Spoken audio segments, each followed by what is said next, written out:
ശബരിമല സ്വർണ്ണക്കൊള്ള കേസിൽ 2019 ദേവസ്വം ബോർഡിനെ പ്രതിക്കൂട്ടിലാക്കുകയാണ് അന്നത്തെ ദേവസ്വം സെക്രട്ടറി എസ് ജയശ്രീ. ഈ പേര് പ്രേക്ഷകർക്ക് വിശ്വാസികൾക്ക് ഓർമ്മ കാണും. കാരണം എസ് ജയശ്രീയും കേസിൽ പ്രതിയേർക്കപ്പെട്ടതാണ്. ആരോഗ്യ കാരണങ്ങൾ ചൂണ്ടിക്കാണിച്ചുകൊണ്ട് മുൻകൂർ ജാമ്യം വേണമെന്ന് കഴിഞ്ഞ ദിവസം കോടതിയിൽ ആവശ്യപ്പെട്ടതാണ്. ജയശ്രീയുടെ വാദം ഇങ്ങനെയാണ്: ശബരിമല സ്വർണ്ണക്കൊള്ള കേസിൽ 2019 ദേവസ്വം ബോർഡിനെ പ്രതിക്കൂട്ടിലാക്കുന്നതാണ് അന്നത്തെ ദേവസ്വം സെക്രട്ടറി എന്ന എസ് ജയശ്രീയുടെ പ്രതികരണം. കട്ടിളപ്പാളിയും ദ്വാരപാലക ശില്പങ്ങളും സ്വർണം പൂശാൻ ഉത്തരവിറക്കിയത് ബോർഡിന്റെ തീരുമാന പ്രകാരമാണ്, തന്റെ ഇഷ്ടപ്രകാരമല്ല. ബോർഡ് തീരുമാനത്തിന് വിരുദ്ധമായി സ്വർണ്ണപ്പാളികൾ ഉണ്ണികൃഷ്ണൻ പോറ്റിക്ക് കൊടുത്തുവിടാൻ ഉത്തരവിറക്കിയെന്ന കുറ്റം ചെയ്തിട്ടില്ല എന്നുകൂടി ജയശ്രീ വാദിക്കുകയാണ് കോടതിയിൽ. ബിനിൽ വിവരങ്ങളുമായി തുടരുകയാണ്. ബിനിൽ, ഈ മുൻകൂർ ജാമ്യാപേക്ഷ നൽകുന്നതിന്റെ ഭാഗമായിട്ടാണോ ജയശ്രീ ഇങ്ങനൊരു വാദമുഖം കോടതിക്ക് മുന്നിൽ വിശദീകരിക്കാൻ ശ്രമിക്കുന്നത്? എന്താണ് ആ വാദം കൊണ്ട് എന്താണ് മനസ്സിലാക്കേണ്ടത്? അന്നത്തെ ബോർഡിനെ പരിപൂർണമായി തള്ളുകയാണോ?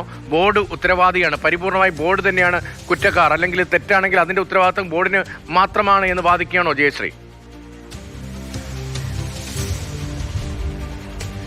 ബോർഡ് സെക്രട്ടറി എന്ന നിലയിൽ താൻ ബോർഡിന്റെ തീരുമാനം അനുസരിച്ചു, ആ തീരുമാനപ്രകാരമുള്ള ഉത്തരവാണ് ഇറക്കിയിരിക്കുന്നത് എന്നതാണ് ഇവിടെ എസ് ജയശ്രീ വിശദീകരിക്കുന്നത്. അതായത് ഈ കേസിലെ 4ാം പ്രതിയായ 2019 തിരുവിതാംകൂർ ദേവസ്വം ബോർഡിന്റെ സെക്രട്ടറി ആയിരുന്ന എസ് ജയശ്രീ ഈ കുറ്റകൃത്യത്തെ എങ്ങനെ കാണുന്നു എന്നതാണ് ഹൈക്കോടതിയിൽ നൽകിയിരിക്കുന്ന ഹർജിയിൽ വ്യക്തമാക്കുന്നത്. അവിടെ നമ്മൾ വായിക്കേണ്ട ഒരു പ്രധാനപ്പെട്ട കാര്യമെന്നത് 2019 ഏഴാം മാസത്തിലാണ്, അതായത് ജൂലൈ മാസം 5-ാം തീയതിയാണ് ഈ നിർണായകമായ ഉത്തരവ് ഇറങ്ങുന്നത്. അതായത് ഈ ദ്വാരപാലക ശില്പങ്ങൾ സ്വർണം പൂശുന്നതിന് വേണ്ടി, അതായത് നിലവിൽ സ്വർണം പൊതിഞ്ഞിട്ടുള്ളതാണ്, അതെല്ലാം ഒഴിവാക്കി ചെമ്പുവാളികളാക്കി അത് ഉണ്ണികൃഷ്ണൻ പോറ്റിയുടെ കൈവശം കൊടുത്തുവിടാനുള്ള തിരുവിതാംകൂർ ദേവസ്വം ബോർഡിന്റെ ഉത്തരവിറങ്ങുന്നത് 5/7/2019 ആ ഉത്തരവിലേക്ക് നയിച്ചത് അതിന് 2 ദിവസം മുൻപ് നടന്ന ബോർഡ് യോഗമാണ്.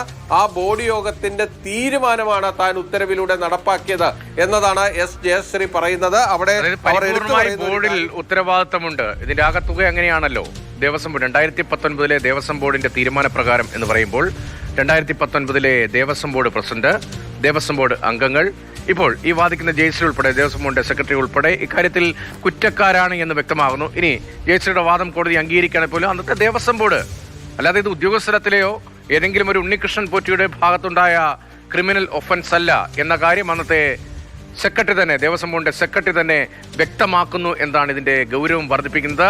ദേവസ്വം സെക്രട്ടറിയെ ഹൈക്കോടതി അറിയിക്കുന്നു. ദേവസ്വം ബോർഡിന്റെ തീരുമാനപ്രകാരമാണ് ഈ ഉത്തരവെന്ന അതിഗൗരവതരമായ വിവരമാണ്